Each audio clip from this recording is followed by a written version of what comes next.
Bimini is often called the gateway to the Bahamas, and it's easy to see why. Just 50 miles from Florida, it's a tiny island with a personality.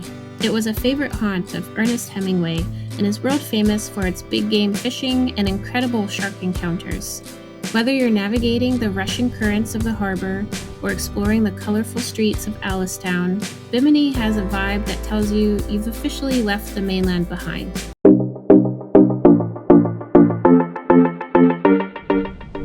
Before the weather turned and the storms rolled in, we had a moment of pure magic on the west side of Bimini. The water was a crystal clear blue, the kind of blue you usually only see in postcards.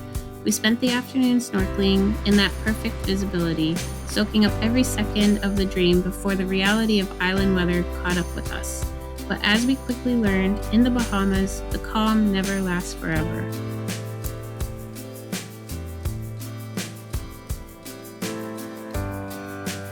Okay, so we're all checked in, so now we can take down our Q flag, put up our Bahamas flag.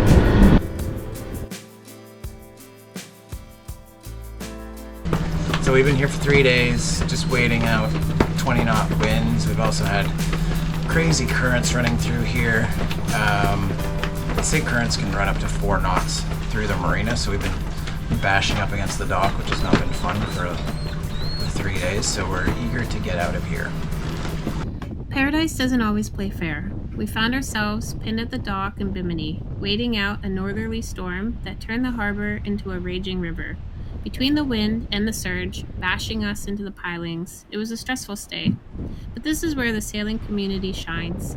Some fellow sailors jumped in to help hold the boat out from the dock, release the lines, and we could finally get off the dock. It's a sharp contrast to some of the local traffic.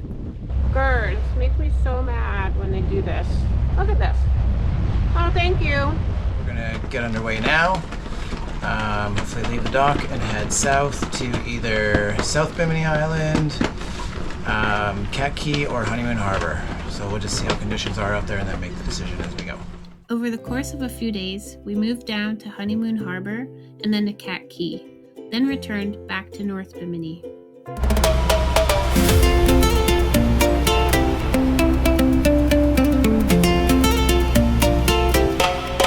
Living the dream, sailing out to sea. Welcome aboard our home queen bee. Every day is treasured, every day feels free. We've came so far, now we're living the dream.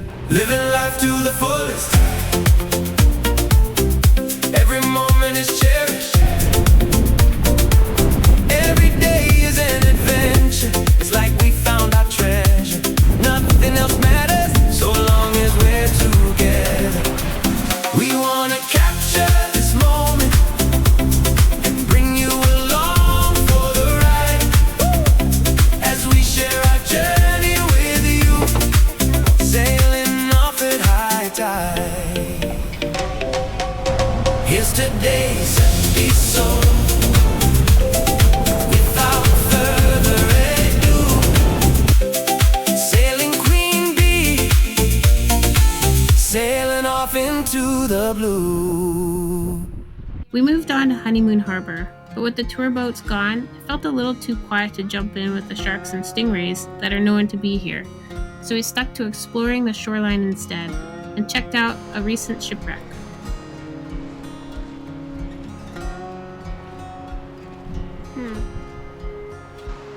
Poor Shipwreck.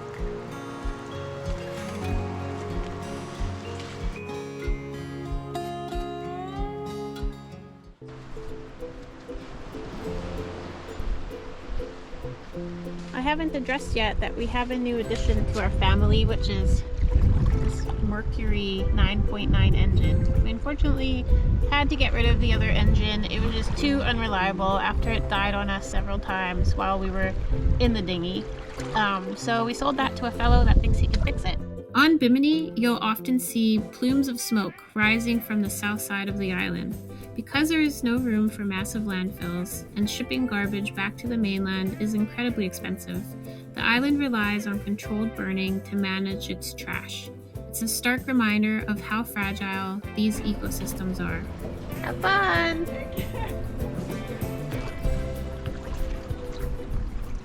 We moved on to Cat Key. It's a private island lined with beach homes. It was beautiful, but felt like a ghost town, or possibly in the off-season.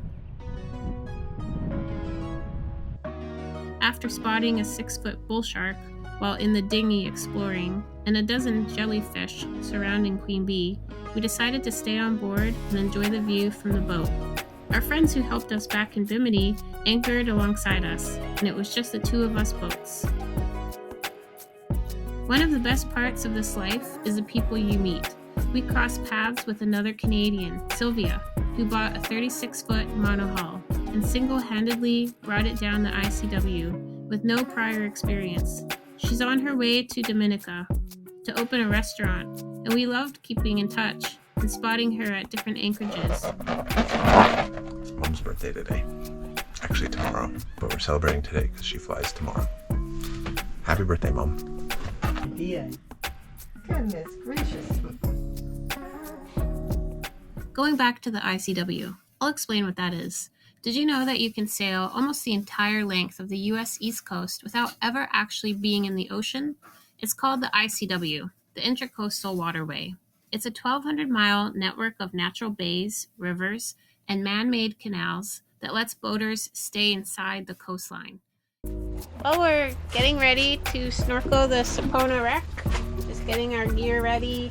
And we bought some pool noodles, so we're going to use those.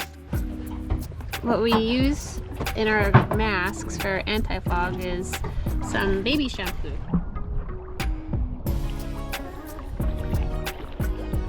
Before leaving the area, we finally got some snorkeling time at the Sapona shipwreck. No bull sharks this time, just a peaceful stingray and schools of fish weaving through the wreck. This concrete cargo ship ran aground during a hurricane in 1926 and has a wild history. It was used as a floating warehouse for rum during Prohibition and even served as a target for bombing practice in World War II. Today, it's an incredible artificial reef.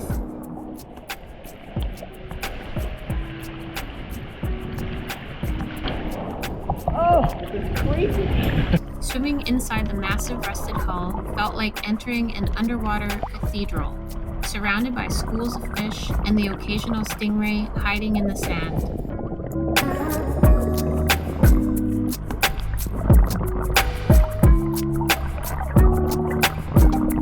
Please remember to like, comment, and subscribe. It really helps the channel.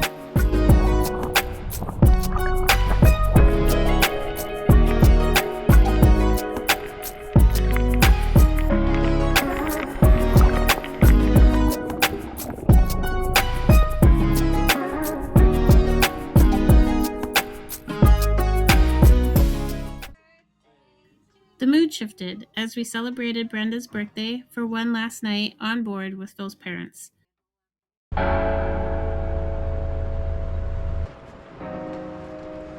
Dennis and Brenda are packing up their stuff and leaving us. We don't want to Bye, go. Bahamas. The next morning was a sad one. We dropped them off at the island airport by dinghy, leaving Phil and I truly on our own for the first time.